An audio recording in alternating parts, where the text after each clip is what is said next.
Good evening, all. I am Dr. Vishwajit, and I welcome you all to this academic feast. Hope all of you are keeping good in good health. I am grateful for the CCI office bearers and Dr. Krishna in Hello. particular for giving me this opportunity. Actually, CCI is doing an awesome job of conducting regular top-notch CMEs every Thursday on a wide range of topics, simple as well as complex. It gives us knowledge where we sit. What more can we ask? I remember CCI from the days when it was started as a professional WhatsApp group, used mainly for case discussions as well as second opinions from professors and colleagues in an informal manner. Dr. Krishna's vision as well as the tenacity of the office bearers has made this group into what it is now. Still informal, but much more organized. Tonight's topic is another masterclass worthy of its name.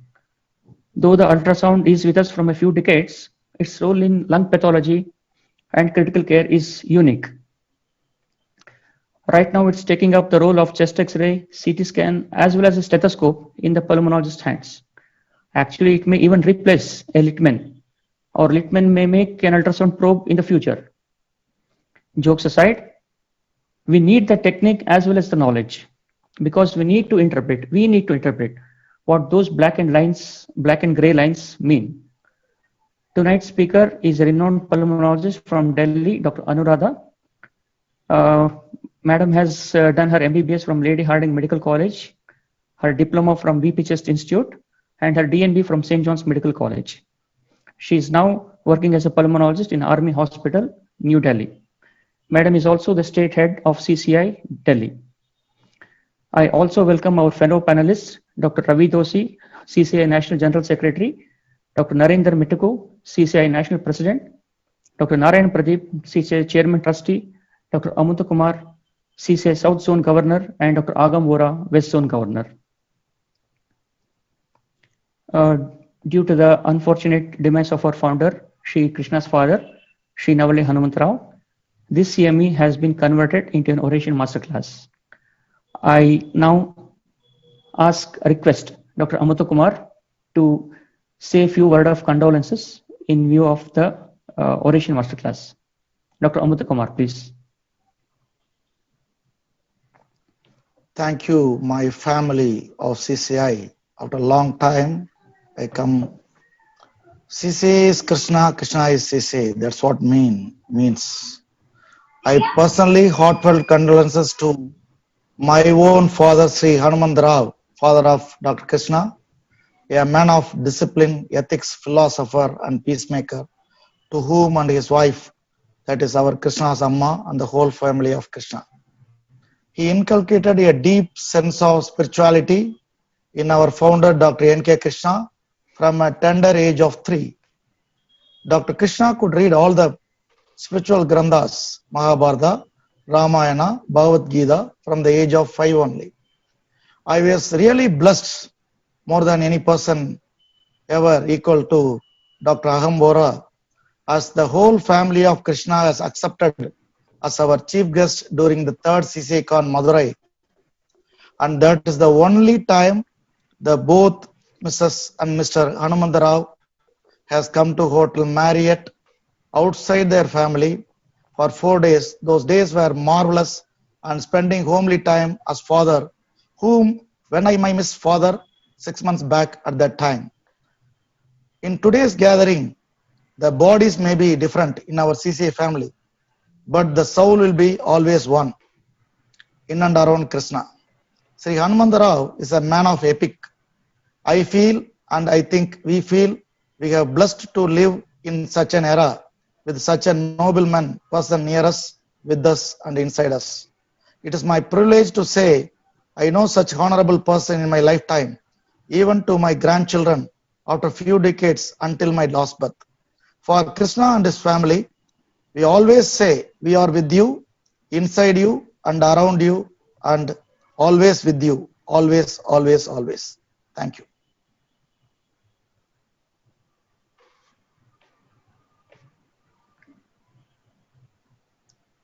Dr. Ravi.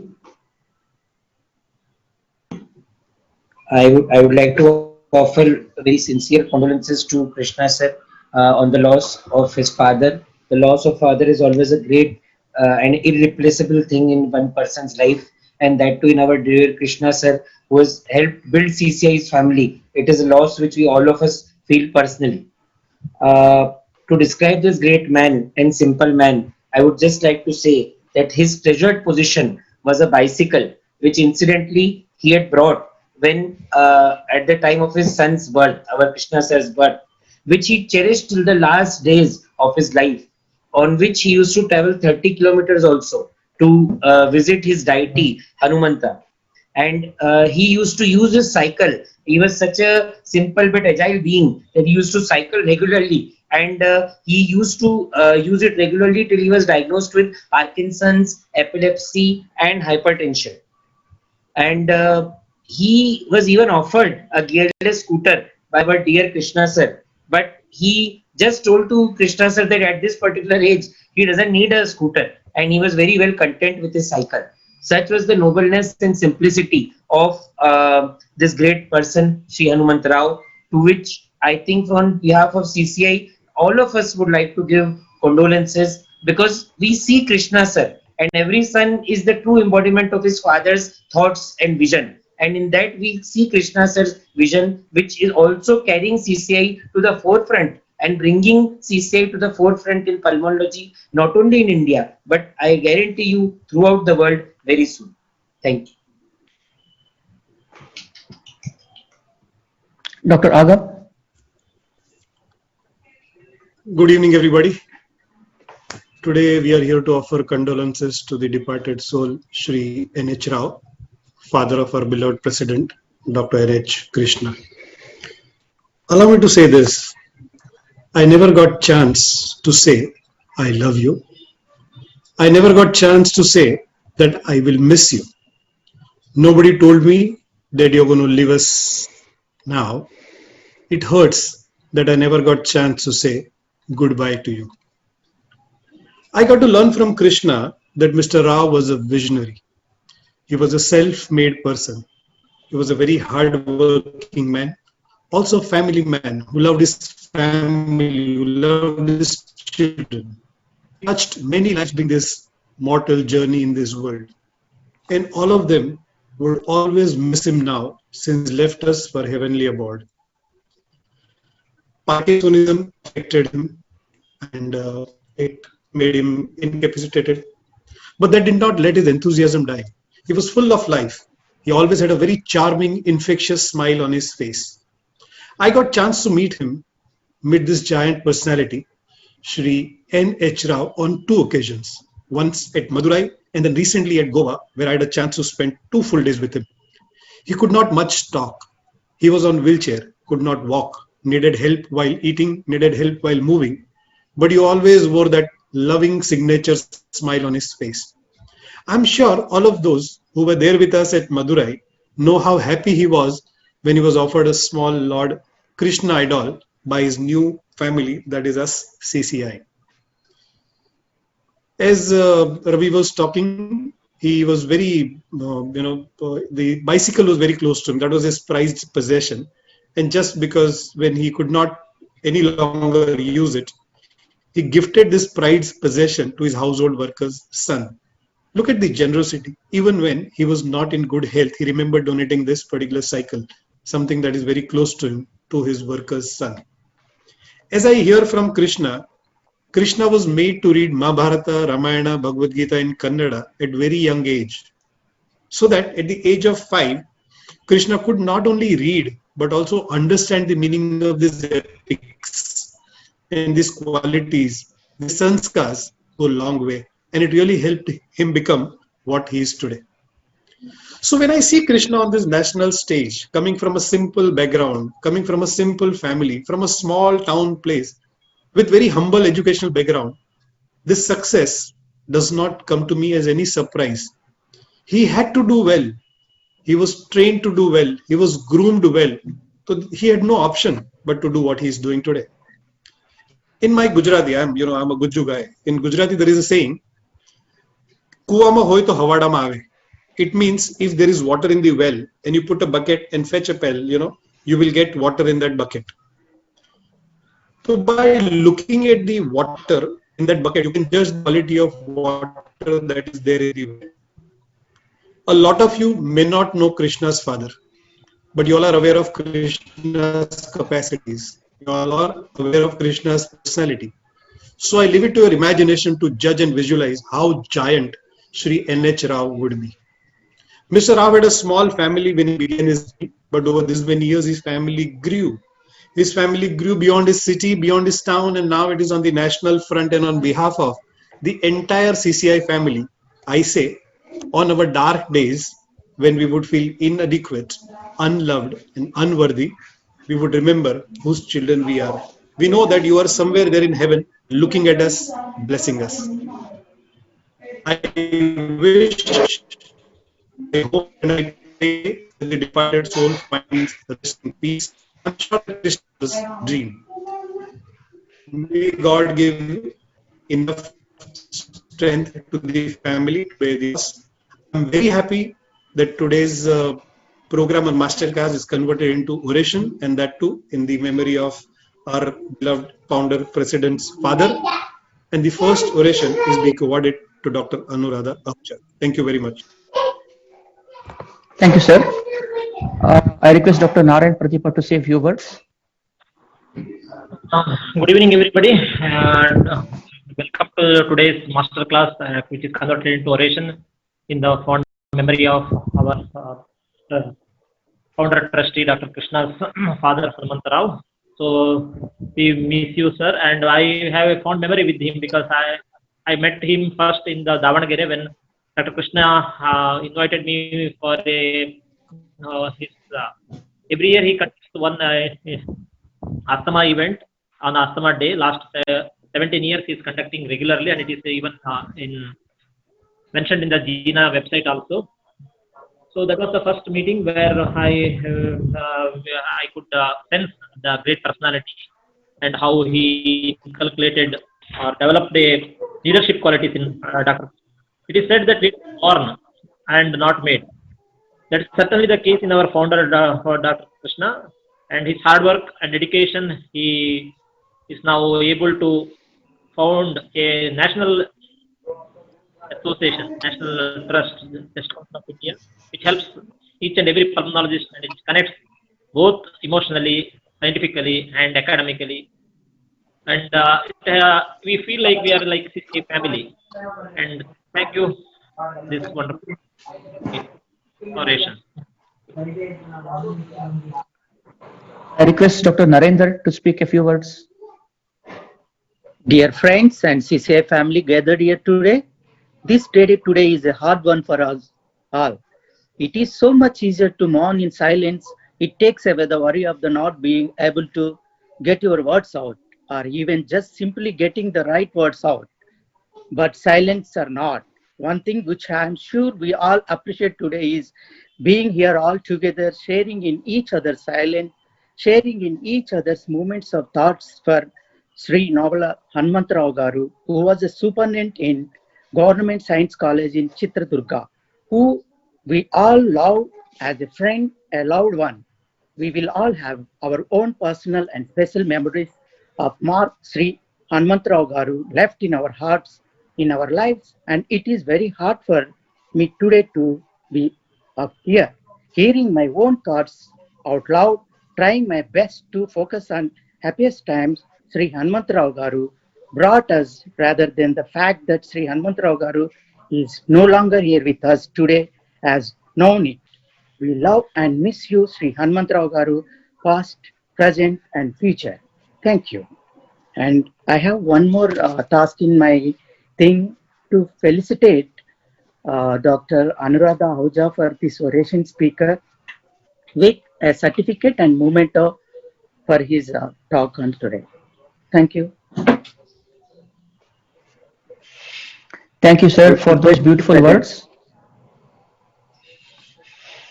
Thank you so much, sir, for those beautiful words. Before I hand over the session to Dr. Anuradha, I would like to say a few words about Sri Hanumanta Rao. Actually, sir was the prime movement before Dr. Krishna's, how do you say, Actually, Dr. Krishna became a great leader, I think, because of his father's strength of character. That's exactly he has got from him as a gift. Actually, Sri Hanumantrao was born on 8th February 1946. He came from a poor family, poor in financial matters, but not in culture and tradition. Actually, Dr. Krishna was named after Sri Hanumantrao's favorite god, Sri Krishna, Lord Krishna of Udupi. He was a person who could recite Vishnu Sahasranama from memory and inspired our noted Kannada public speaker Gangavati Pranesh to start recite Vishnu Sahasranama. To summarize, Sri Hanumantrao was a potter. He turned Dr. Krishna from clay or mud into a beautiful pot. That's all I can say at this point of time. Finally, we at CCI mourn the loss of Sri Navade Hanumantrao. And now I would like Dr. Anuradha Ahuja to start the session, this wonderful session about the ultrasound, role of ultrasound thorax in the hand of the pulmonologist. I welcome you, ma'am, and hand over the session to you. Thank you, Dr. Vishwajit. I wish you all a very pleasant evening. Today's Memorial Oration Masterclass is dedicated to our beloved and respected Dr. Krishna's loving father, who left us all recently for the heavenly abode. May his soul rest in peace and give us all guidance from the heavens above. I thank CCI for giving me this platform and Dr. Krishna and his supporting office bearers to give me this opportunity today. To start with today's class, the topic for today is the ultrasound, which is definitely the new stethoscope in pulmonologist armamentarium. The aim of today's class is to learn the uses of ultrasound of the chest, the techniques and applications along with it, the sonographic appearances of pleural diseases, parenchymal diseases, chest wall abnormalities, and diaphragmatic paralysis. I would also like to show you some uses of this ultrasound and guiding biopsy, thoracentesis, and other interventional procedures of lung, pleural space, and mediastinum. So a little bit about how does the ultrasound work. It uses a sound wave which when strike an object bounces back and echoes. By measuring these echo waves, it is possible to determine how far is the object, its size, shape, and consistency is. The transducer then sends a sound wave which is received back and recorded, and a real-time picture is created by the computer which is displayed on the monitor. The addition of a Doppler creates a graph or a color picture which represent the flow of blood through the vessels. The ultrasound, we all know, cannot see air, but it can see fluid. Beyond the lung pleura's interface, the lung is air-filled and does not allow further visualization of the normal lung parenchyma. However, because of the large changes in the acoustic impedance at the pleural lung interface, there is a resultant horizontal or the vertically oriented artifacts which are originating from the pleural lung interface. When the air content within the lung decreases or fluid content increases secondary to blood or exudative or transudative fluids, the acoustic mismatch is lowered, therefore demonstrating the deeper pulmonary parenchymal structures. There are various types of ultrasound probes which are used for scanning. But for lung scanning, we have these three main probes, the linear, curvilinear, and the phased array probes. The linear probe is a high frequency probe which has a large footprint, this one, and it has high resolution, but it has a superficial depth. It is good for accessing the superficial lung tissues. The curvilinear one has a low frequency, a large footprint, a low resolution, but it can go till the greater depth.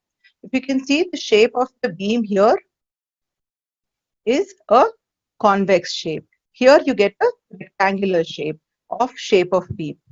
It is useful, this curvilinear is useful for demonstrating the deep lung tissues.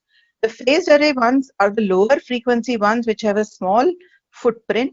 It is generally used for the echocardiography and it has a triangular shape of the beam. But this is also used when you want to insinuate between the rib spaces to see certain structures in case of uh, uh, the rib space is being shortened because of fibrosis or other things. So how do you orient the probe? So it can be a longitudinal scan or a transverse scan. So typically there is a dot or cross on the probe which correlates with the dot on the left side of the screen. This marker should always be towards the patient's right in transverse or towards the head in the longitudinal scans. If we are unsure about where is the dot, then we should place our finger on one side of the probe and look for the movement on the screen. The side which is showing the movement by the dot is the side that should face the patient's right. This is a norm. So if you can see this picture in the longitudinal scan, you put it like this, and the left and the right can be seen here, and the head and the foot area can be visualized in this scan like this. So what are the common settings for achieving an optimal view? We have something called gain or depth. The gain is basically for the brightness of the image, and it is controlled by a knob, and it should be adjusted until the fluid appears black or soft tissue starts to appear mid-gray with some parts of the image appearing white. The depth in centimeter is shown in the side of the ultrasound monitor, and it is often best to begin deep to orient ourselves and then work more superficially to bring the object of interest into the middle of the screen. These are the various positions of this for the ultrasound of the chest: a sitting position for seeing the posterior chest, a lateral decubitus position for anterior and lateral chest, and a suprasternal approach for seeing mediastinum. The various terms that are used for echogenicity on ultrasound is anechoic, hypoechoic, and hyperechoic, which is for black, dark colored things and bright things respectively. Let's go ahead and see how does a normal lung look like on ultrasound. So below these relatively echogenic subcutaneous tissue, the intercostal muscles, they appear hypoechoic, that means little dark, but contain multiple echogenic facial planes which look more darker than the others. The pleural interface, which is this echogenic line, has some comet tails artifacts going from its margins. And on high resolution scan, the pleura also can be seen to have the two lines, the parietal and the visceral pleura. And this is a normal lung gliding or the lung sliding sign, where you can see the lung line is moving, the pleural line is moving like this, and there is some shimmer which can be seen around this pleural line. This is a sign of a normal lung. So what is a bat wing sign? Bat wing sign is a sign which is seen normally in a non-pathological lung. So the pleural line which is there, this one, and the upper, this is the upper and the lower rib, they make a permanent mark. It generally, if you see that the insignia looks like a bat wing. So it locates the lung surface in any of the circumstances. When you want to start the ultrasound, look for this sign and start probing further. What are A lines? A lines means the normal aerated lungs. So these are present as normal findings, and they are the sonographic reverberations of the pleural line.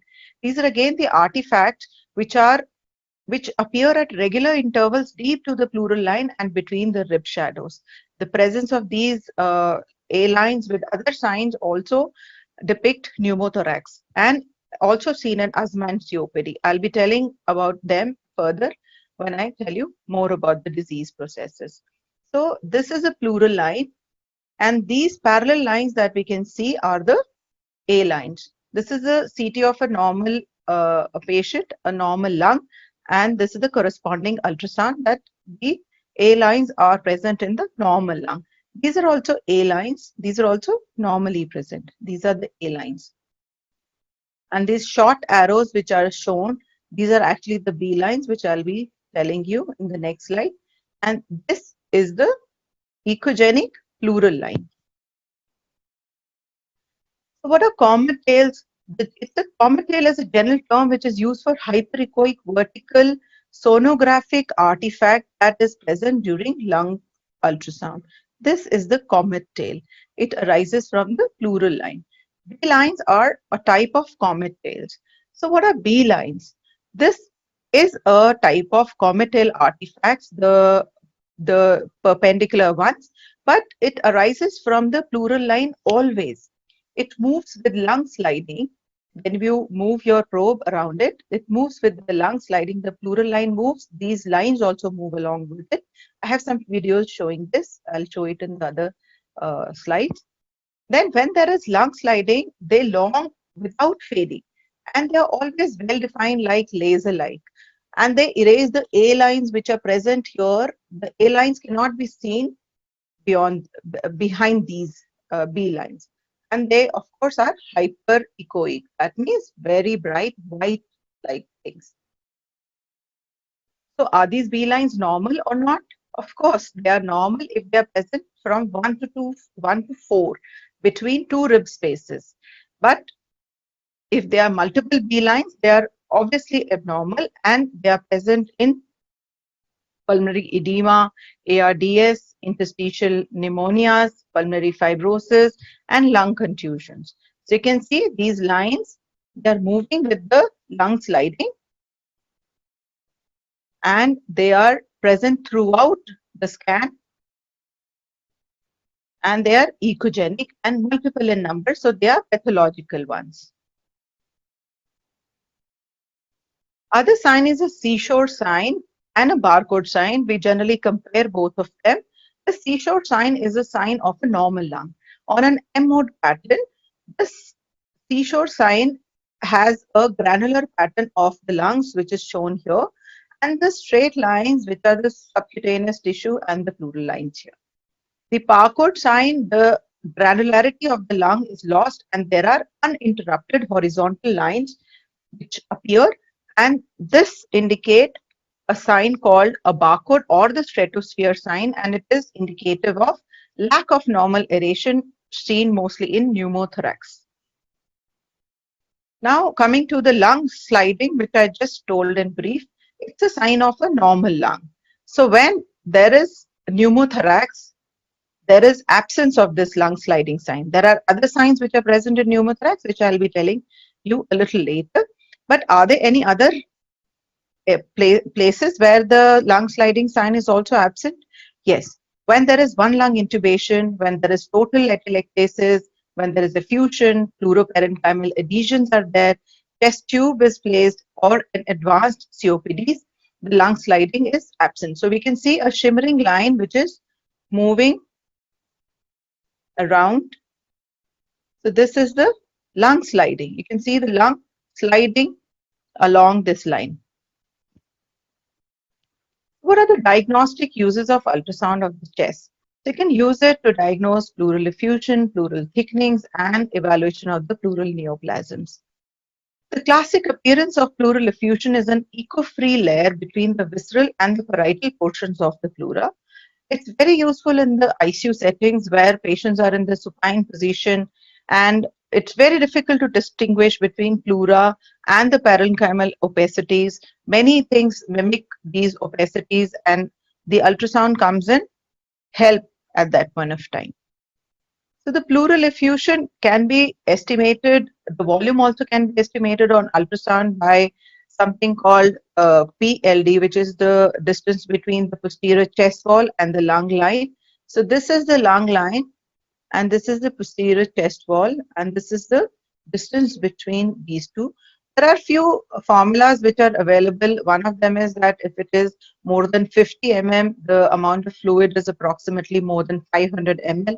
And another popular one with the radiologist is that if it is more than 10 mm, then you multiply it by 20, you get the amount of pleural fluid. So if you can see here, the important thing to do here is the placement of the probe. The probe is always placed transversely if you want to measure the volume of the pleural fluid. And the dot that I told you should always point towards the ceiling. So the sonographic appearance of pleural effusion depends on the cause, nature, and chronicity of the collections. Anechoic are the black ones, which are basically the transudates. The complex and the non-septated ones visible on the ultrasound are mostly exudates, and if they are septated ones, they also tell us about the inflammatory nature of the effusions. If they are echogenic and bright in nature, then they are mostly empymas.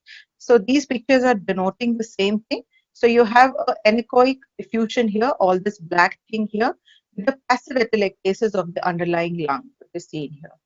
When you do a dynamic scan, so you can see this lung floating also along with it. So complex and separated pleural effusion appear like this. These are all denoted by the arrows are all the thick septal septae which are seen in the organized fluid which is present in this pleural cavity. And this is the empyema where a diffusely echogenic pleural collection can be seen this part. So you have two signs called quad sign and a sinusoid sign in pleural effusion. Quad sign is a quadrilateral formed between the two ribs, the lung line, which is the visceral line, and the pleural line, which is the parietal pleural line. So this anechoic or hypoechoic echogenicity, which is seen between in this quadrilateral, is basically the pleural effusion. And if you see the M mode, the movement of the lung line towards the pleural line on inspiration indicates a free pleural effusion. This sinusoid appears on M mode when the person inspires. This indicates free fluid. That means you can easily aspirate this fluid.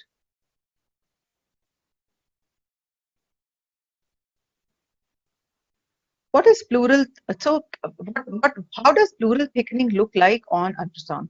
Pleural thickening appears as a hypoechoic broadening of the pleura. Pleural thickening is most frequently, we all know, is related to scarring, fibrosis, empyema, and pleuritis. How to differentiate between the pleural thickening and the pleural effusion is that these pleural thickenings do not exhibit any color on Doppler.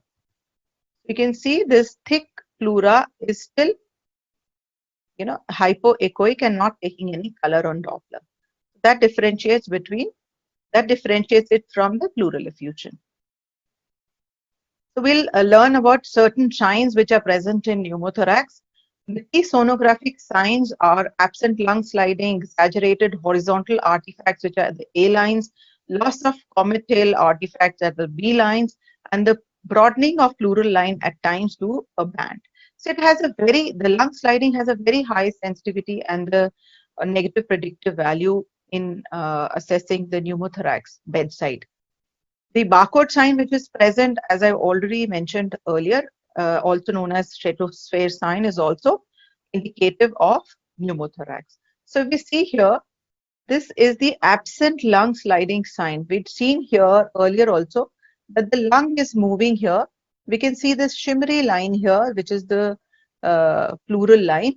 But if you see here, the line is there, but the lung is not moving along it. Just to appreciate it again. So that shows that the lung sliding is absent. So these are the A lines that we talked about. These are the multiple A lines which are present in pneumothorax. With absent lung sliding, it has a very high sensitivity and a specificity. This is, of course, the pleural line which is seen. And this is again the barcode and the stratosphere sign. There's another sign called lung point sign, which is very important in diagnosing pneumothorax, and it's a highly specific sign for pneumothorax.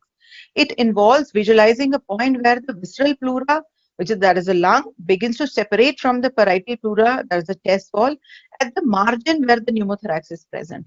So in the MO, it looks like this. So this is the lung point, and I'll show you on the video also. It's very beautifully depicted here.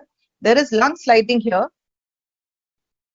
There is absent lung sliding on the other side.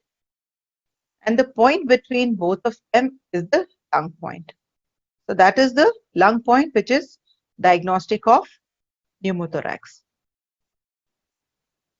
Another sign is the lung pulse sign. In the absence of lung sliding, the heart pulsations can also be perceived as slight movements of the pleural line. That's called lung pulse. It indicates normal parietal visceral pleural appositions. It is present in pneumothorax and atelectasis, but absent in pneumonia. So this is an important sign which differentiates pneumonia from atelectasis. So there's another sign called lung curtain sign. It used to describe the appearance of an expanded and aerated lines, often in the context of pleural effusion diagnosis. The ultrasound characteristics of the inferior aspect of the lung field corresponds to the costophrenic recesses and peripheral lung bases. It's an important sign of normality. This is the lung curtain sign. This is the liver and the pleura here. And this is the sign. This is the curtain sort of the thing which is present in the costophrenic angle. In case this is costophrenic recess in the ultrasound, so in case this is not present, that means there is a pleural effusion which is present in that costophrenic recess. How to assess pleural masses on ultrasound chest? We can see mesothelioma as irregular thickening of the pleura, and the pleura may appear nodular. There is frequent association of large pleural effusions. The subpleural lymphomatous deposits appear bed-shaped hypoechoic infiltrates and also resemble pulmonary infarct. The pleural metastases, mostly coming from the primary adenocarcinomas, look like more than 5 mm in diameter as oval echogenic nodules. They are frequently present along the parietal or the diaphragmatic pleura. So if you see here, this is a case of malignant mesothelioma.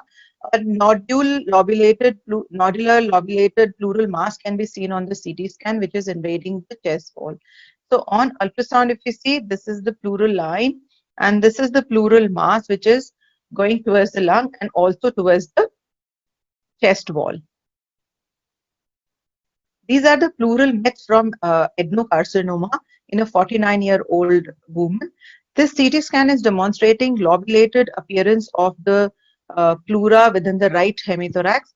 And if you see the ultrasound picture, then there is a hypoechoic with echogenicity in this area.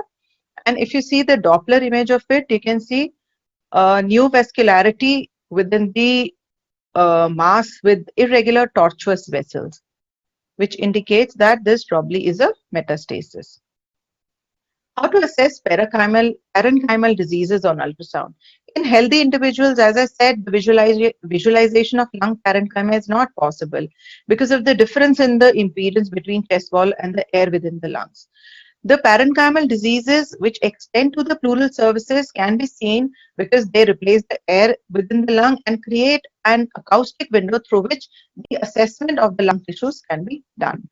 So this is pneumonia, and showing these two are the signs of pneumonia. One is the shred sign, and other is the tissue-like sign.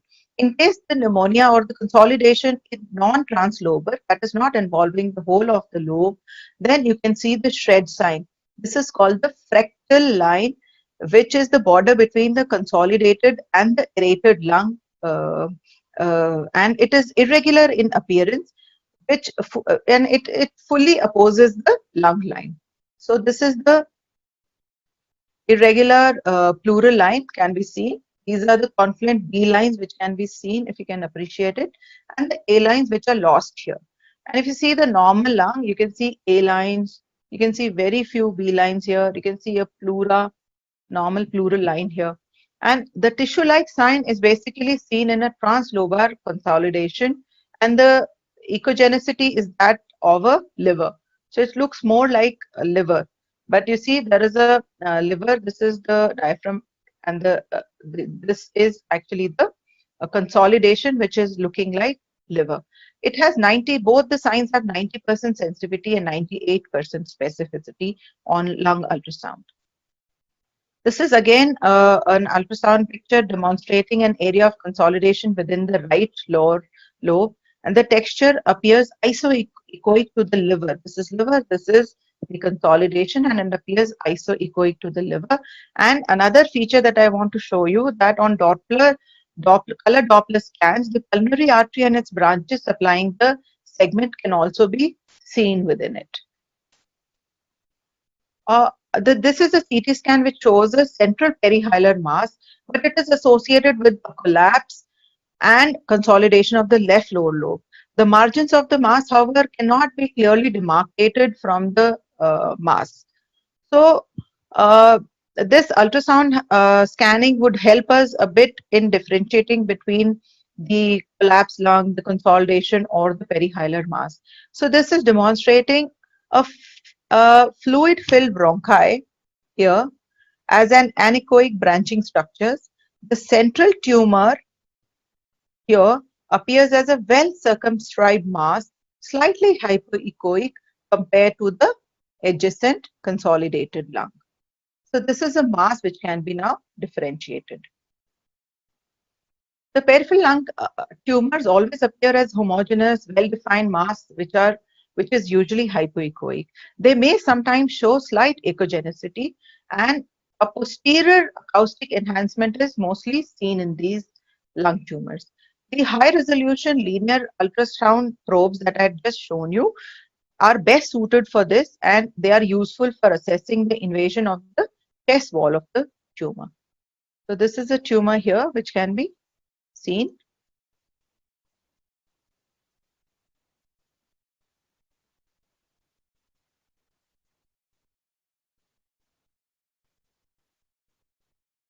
So can we assess pulmonary embolism? Yes. With other signs, we can get some idea about having pulmonary embolism, like if there is patient presents to you with acute respiratory failure and there is lung sliding present, there is A lines present, and the DVT scan is showing you DVT, then probably having these signs along with it will give you a confirmation of pulmonary embolism.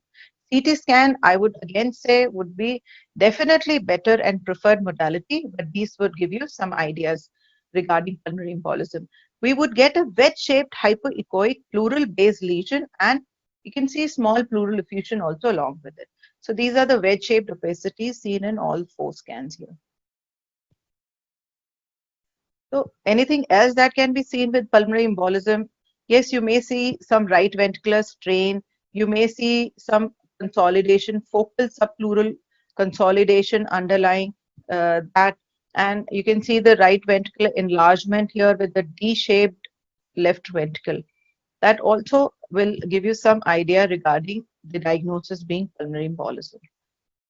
What do you get in heart failure? It's always a problem when we are in ICUs or in emergencies where we want to distinguish patients between the heart failure and those with the chronic obstructive lung diseases.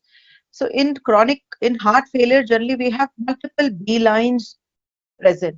So the distinguishing features of the B line I have already told you. So these are the multiple B lines which are present between the 2 ribs, more than 4 in number. So this is a diagnostic feature of a heart failure. So if you see the videos here, so there is this pleural line and multiple B lines which can be seen moving with the lung sliding. So this is positive B lines present mostly in heart failures. How does rounded atelectasis look? So this is a rounded atelectasis on a CT scan, which also is giving us an appearance of maybe a mass or something. How do you distinguish it on a ultrasound of the chest? So this looks like a hypoechoic mass. This is hypoechoic mass with acoustic enhancement. There is characteristic invagination of the pleura. This is the pleural line, and there is characteristic invagination of the pleura, which appear as an echogenic line, which is contiguous with the area of pleural thickening here. So that gives us some idea that this is basically a passive atelectasis, a rounded atelectasis. Pulmonary contusions are seen as subpleural consolidations next to a small hemothorax, maybe in cases of certain blunt thoracic traumas. How do you assess diaphragmatic paralysis on ultrasound? A paradoxical diaphragmatic movement with respiration can be seen. A paralyzed diaphragm may appear atrophic with less contraction and shortening on inspiration than occurring with the normal diaphragm. If you see this video, there is normal excursion of the diaphragm with respiration, and the lung base is descending during the inspiration. But if you see the other on the right, This is the case of idiopathic phrenic nerve palsy with paradoxical movement seen as slight cranial displacement of the diaphragm during inspiration. So I will show this again. This is the normal excursion of the diaphragm with lung base descending down, and this is the cranial displacement of the diaphragm here during inspiration, showing a paradoxical movement.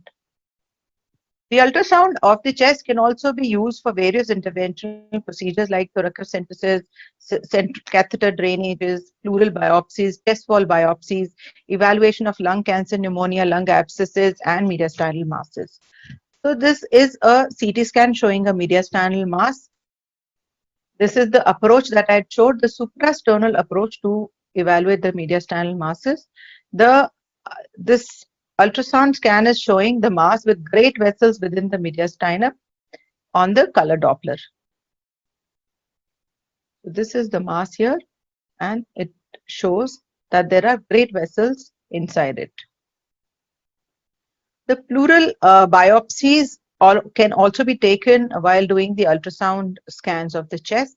This is an example of a freehand technique where you can see the needle is going inside under the ultrasound guidance into the pleural mass and taking a core of tissue along with it. I'll show it again. There is a needle which is going inside the pleural mass, taking the biopsy.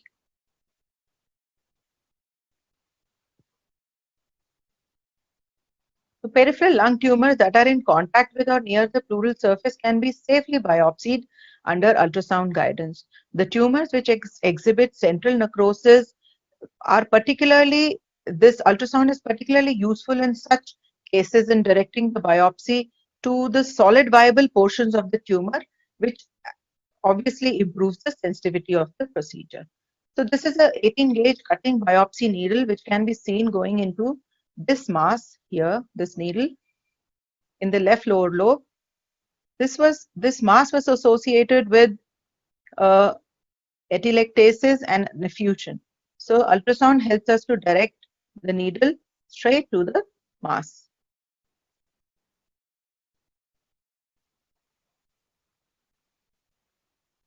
There's another thing called IVC diameter, which can be assessed by the ultrasound. This actually measurement of this IVC diameter with its variability with respiration determines the intravascular volume status. If the diameter is more than 2 centimeter with minimal or no collapsibility, this shows a plethoric IVC and correlates with the increased RA pressures.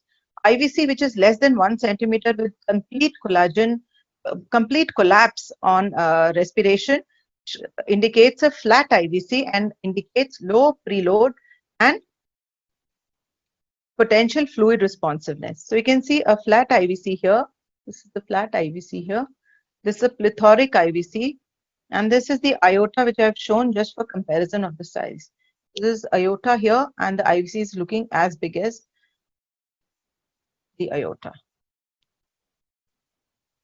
So there are few evidences in the literature regarding the signs which are used for diagnosing pleural effusion, lung consolidation, interstitial syndromes, complete pneumothorax, or the occult pneumothorax. These are the sensitivity and the specificity mentioned in various articles in the journals. There are respiratory applications of the lung ultrasound well demonstrated in various journals, again, that they have helped avoiding the referral to CT. They limit bedside radiographics, they decrease radiation dosage. It helps in evaluation of pulmonary embolism, trauma, and differentiating between pulmonary edema and COPD. So there is evidence in literature which shows that these ultrasound of the lung helps in diagnosing of various conditions. So to summarize the lecture for today, we have 10 basic signs in lung ultrasound, from bat sign to the lung point sign. Few are for normal like bat sign, lung sign, A line. Few are for the effusion like quad sign, sinusoid sign. Fractal and tissue-like sign is for consolidation. The lung rockets are for interstitial involvement. Abolish lung sliding with stratosphere sign and lung point sign. These are indicative of pneumothorax. The two more signs I had already shown you, the lung pulse and the dynamic air bronchograms, if are present on the ultrasound, distinguish atelectasis from pneumonia. This is a simple decision tree for pneumothorax. If there is lung sliding, the pneumothorax is ruled out. If the lung sliding is absent, there are only A lines, no lung points. We should use other tools like X-ray or CT to diagnose what are we looking in for. But if the lung sliding is absent but the B lines are present, pneumothorax is again ruled out. If only A lines are present and lung point is present, pneumothorax again is confirmed here. Again, if the lung sliding is present, the B profile, this is a blue protocol, which is by Lichtenstein in chest. So this says that if the lung sliding is present and there is anterior predominant bilateral B lines with lung sliding, and so it can diagnose basically pulmonary edema.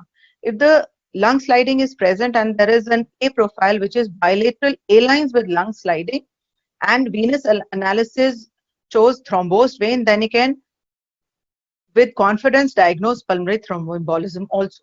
But if the venous analysis showing free veins, you go in for collapse, which is a posterolateral alveolar and pleural syndromes. This is basically the posterior, looking at the posterior chest spaces to see whether there is any alveolar shadows or pleural shadows. It will indicate pneumonia, and if there are no flaps, that may indicate asthma and COPD. If the lung sliding is abolished, it is not there, and A or B or C profile is not there. That is, A lines are not there, B lines are not there, and there is certain alveolar consolidation, you can confidently diagnose pneumonia. But if there is B dash profile, which means that there are bilateral B lines without lung sliding, then you can diagnose again pneumonia. If the A lines are present, lung point is present, you can diagnose with confidence pneumothorax. If the A lines are present but there is no lung point, then this will need further evaluation to see what is the cause of that respiratory failure. So this, as I already told you, this acute respiratory failure, if the patient comes with this condition, then there are various signs that you can identify on the lung ultrasound, which can differentiate between status asthmaticus, COPD, pulmonary edema, pulmonary embolism, pneumothorax, and pneumonia. So I have finished with my talk today, and I thank you all for a very patient hearing. Before I conclude my talk, I would want to give a few questions to the audience if they can identify the various signs or the artifacts that I'm going to show. We'll be giving you around 5 seconds to type down your answers in the comment box, and I'll be telling you the answers after 5 seconds. So can you identify the artifact in this picture?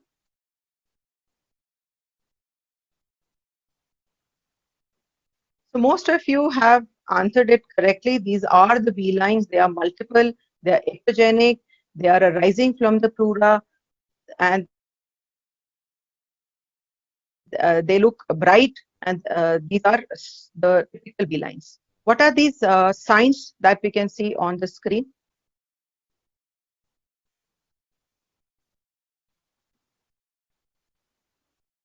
Here again, everybody has answered correctly. So this one is the barcode sign, and this is the stratosphere or the seashore sign.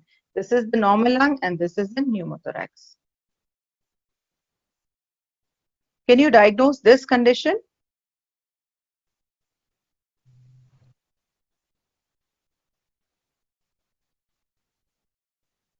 So most of all have answered it as pleural effusion or pneumonia. But I had already shown you this picture. This is actually a complex and septated pleural effusion with thick septa here. These are the septae which are thickened here. So it's basically a complex and septated pleural effusion. What type of transducer is this?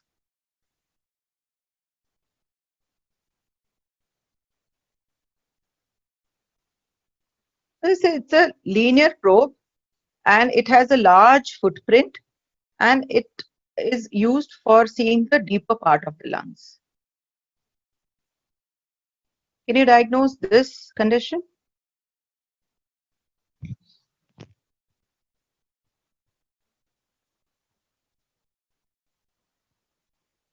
So yes, this is a pleural effusion. This is a anechoic echogenicity on the ultrasound that is totally black here, and mostly this is seen, as I told, in transudates. And this is the atelectatic lung here, this is the liver, and this is the diaphragm. So with this, we come to the end of even the questions. So I thank you all for a patient hearing, and I would be very happy to answer any of your questions if they are. And I thank CCI and all its members for giving me this opportunity to talk about lung ultrasound. No.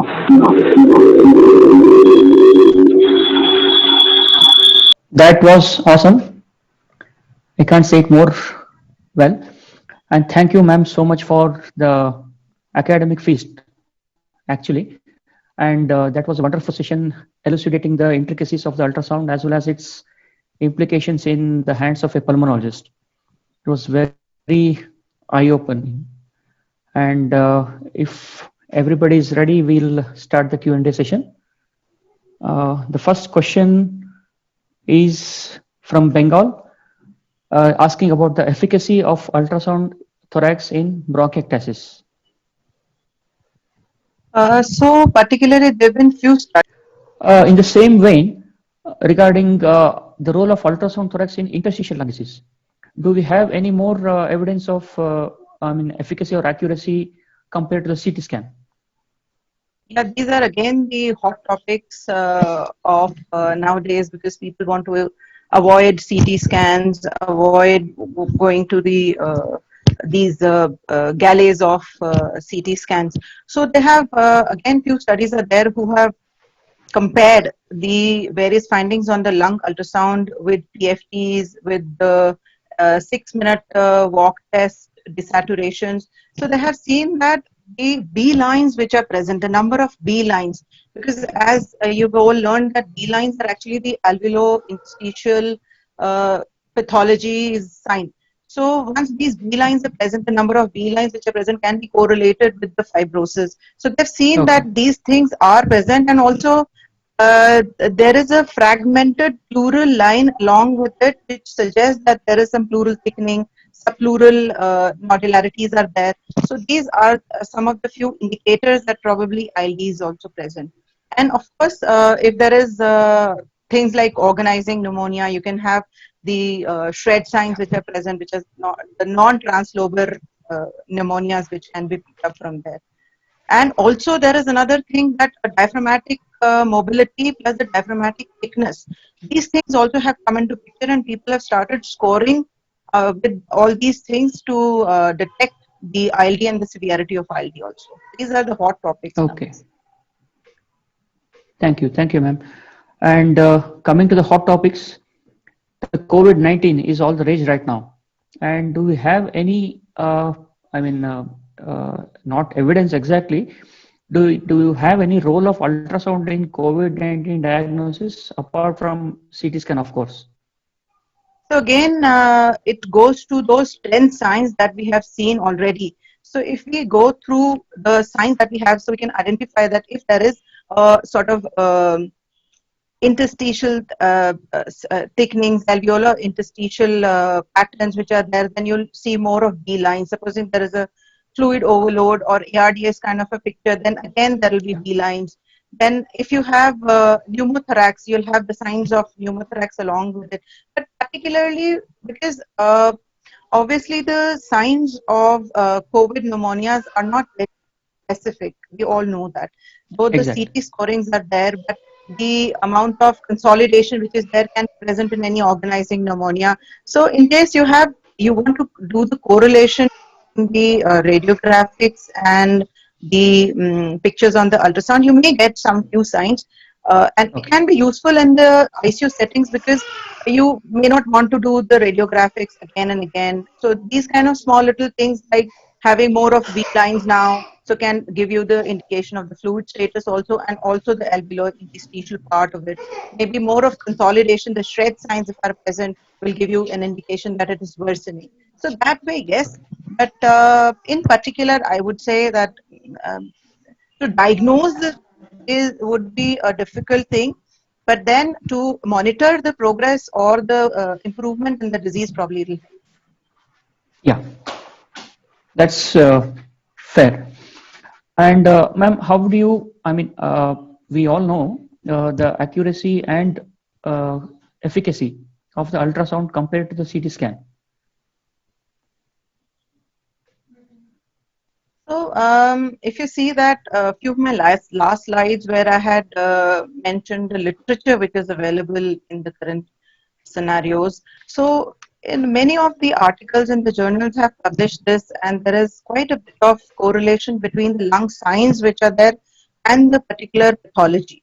So if you would have seen that the lung sliding sign is around 95% specific, 100% sensitive, along with the other lines. So similarly, so if you see, then the correlation has been seen, and there is quite a bit of good sensitivity and specificity of a combination of a sheet over the patient, plastic sheet over the patient with a hole where you can just put in your probe and then scan the patient. Interesting, ma'am. Okay, and coming to the legality of the thing, whether the ultrasound thorax, whether the person doing the ultrasound thorax has to be registered with the PCPNDT Act, and do we need to do anything extra for us to be able to do it in our ICU settings or in our pulmonology practice? Undoubtedly, anybody who's having a personal ultrasound machine or using it in a corporate sector on their own name, then one has to register with the PNDT authorities and get a certificate of PNDT. Otherwise, you may land up in some legal issues. And also, these ultrasound machines have a recording facility where all your ultrasounds are being recorded. So once these recordings are there, it can be checked by the authorities if they want. So these both the things are there, but I would suggest that anybody who wants to venture into this lung ultrasound and do it like full-fledgedly, they must register it with the authority for getting this certificate. Otherwise, in ultrasound, we all know in ICUs and all, we do it regularly. Without knowing, then probably it is we are under that act and we are doing it or not. But I'm sure the institutes and all have taken these registration with the proper authorities. So we must do it. Okay. Ma'am, can you enlighten us about the contrast enhanced ultrasound of the lung? Yes. So in certain patients where you cannot do a contrast enhancement on the CT scans, like in renal failure patients or those who have iodine allergies, in those patients, these kind of scans can be done. And mostly it is done for abdominal scans, the contrast enhancement. But recently this has been also used for biopsying the lung cancers and also evaluating the lung tumors that you have.